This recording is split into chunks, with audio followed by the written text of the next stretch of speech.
ઢોંગારીઓ વઘાર કહેવાય. Hi foodies and welcome to Vinayak Kitchen. અમારા કતારગામની પાપડી બહુ જ વખણાય છે. વાલોળ પાપડી કહો કે ઊંધિયા માટેની પાપડી બેવ જ.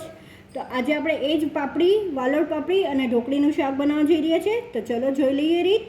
જેના માટે મેં રફલી ચોપ મેથી અને કોથમરી મિક્સ લીધી છે, હાફ કપ. હવે એમાં આપણે તેલ એડ કરી દઈશું.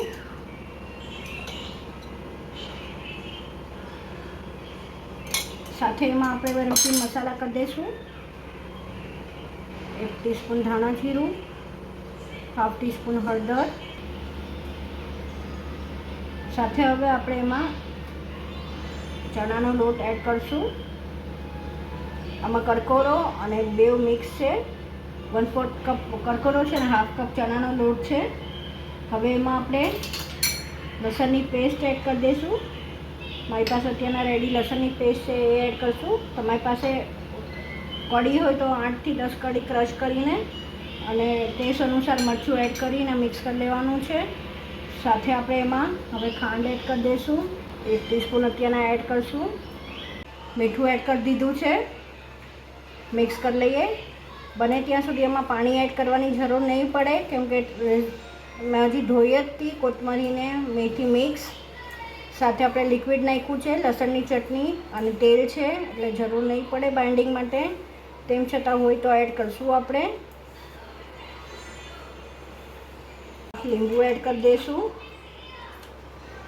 મિક્સ કરી લઈએ. જોઈ શકો છો વગર પાણી એ બધું જ મિક્સ થઈ ગયું છે. તો હવે આને આપણે નાની નાની જે શેપમાં આપણે વાળ્યું એ રીતે આપણે ઢોકળી વાળી લઈશું. તેલવાળો હાથ કરીને થોડું મસળી લેશું.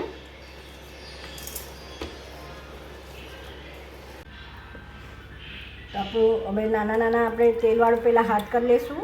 આપણે મોસ્ટ ઓફ ગોળ જ કરી છે, તો આ વખતે આપણે લંબગોળ બનાવી લેશું.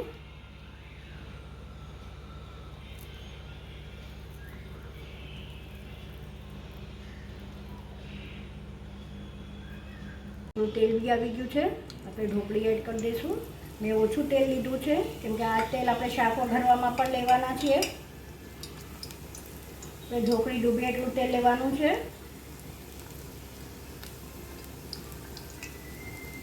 આપણે સોડા કે એનો કોઈ ચીજનો આમાં ઉમેર નથી કર્યો. તમે જોઈ શકો છો સારી એવી ફૂલી ગઈ છે. તો બસ આવી રીતે આપણે બધી ઢોકળી તળી લઈએ. સેકન્ડ બેચ બી થઈ ગયો છે. તો આપણે સ્લો ટુ મીડિયમ હીટ ઉપર કુકર લઈ લીધું છે. આમાં આપણે તેલ જે મૂઠી તળી એનું જ આપણે લઈ લઈશું. ઊંધિયામાં કે મૂઠળીવાળા શાકમાં તેલ આગળ પડતું જ સારું લાગે છે. તેલ ઓલરેડી ગરમ જ છે. થોડો ફાસ્ટ ટેસ્ટ કરી દઈશું. તો આપણું તેલ આવી ગયું છે. આપણે અજમા એડ કરી દઈશું, હાફ ટીસ્પૂન. સાથે હિંગ એડ કરી દઈશું, એ પણ હાફ ટીસ્પૂન. કેમ કે પાપડીનું છે એટલે આપણે આગળ પડતું જ રાખશું.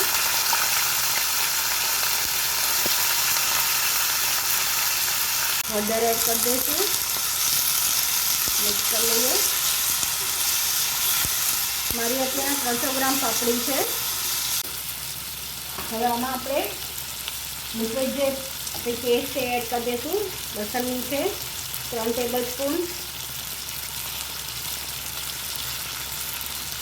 ટમેટો છે એ આ સમયે જ આપણે એડ કરી દઈશું. એક મોટું ટમેટું લીધું છે મેં. સાથે આપણે રૂટીન મસાલા કરી દઈશું. ધાણા જીરું 1 ટીસ્પૂન. અને હવે મિક્સ કરી. તો હવે આપણે એકોર્ડિંગ ટુ ટેસ્ટ આપણે સોલ્ટ એડ કરી દઈશું. આપણે ઢોકળીમાં આપ્યું છે એટલે આમાં માપથી એડ કરશું આપણે. મિક્સ કરી લઈએ.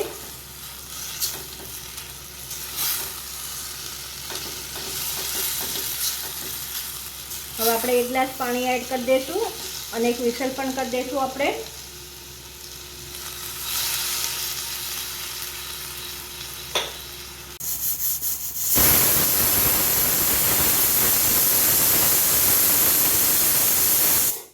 એક વિસલ થઈ ગઈ છે. હવે આપણે કુકરને ઠરવા દઈશું. તો જોઈ લઈએ આપણે કુકર ઢાંકણ ખોલી લઈએ.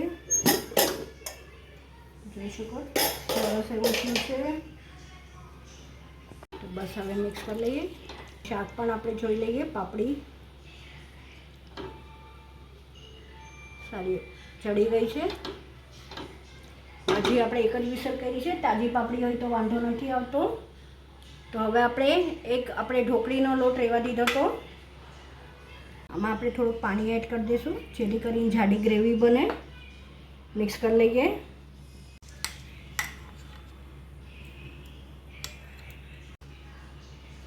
તો મિક્સ થઈ ગયું છે. જે ઢોકળી છે એ બધી આપણે એડ કરી દઈશું. સાથે 1 ગ્લાસ પાણી એડ કરી દઈશું.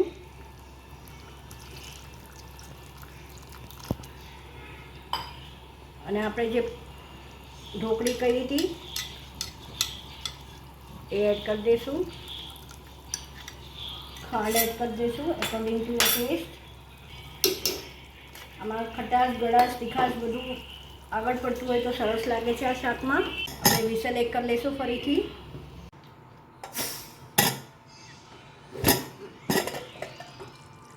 જોઈ લઈએ.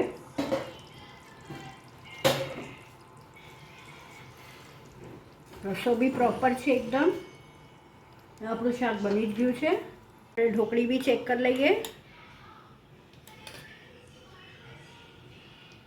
ઇઝીલી કટ થાય છે ને અંદરથી બી તમે જોઈ શકો છો એકદમ ચડી ગઈ છે. તમે જોઈ શકો છો એકદમ જ સોફ્ટ થઈ છે ઢોકળી આપણી. હવે આના માટે આપણે ધુંગાર બનાવી લઈશું. એનાથી શાક બહુ ટેસ્ટી લાગે છે. આપણે એક ધુંગારીઓ વઘાર કરશું. જેના માટે મેં તેલ લઈ લીધું છે. હાઈ ફ્લેમ પર છે. અને આપણે જે લસણની પેસ્ટ બનાવી છે એ જ છે. હવે આપણે એડ કરી દઈશું.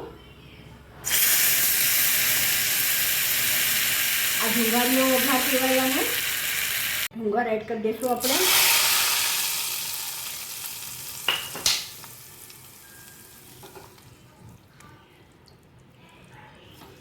થોડી કોથમરી આપણે એડ કરી દઈશું.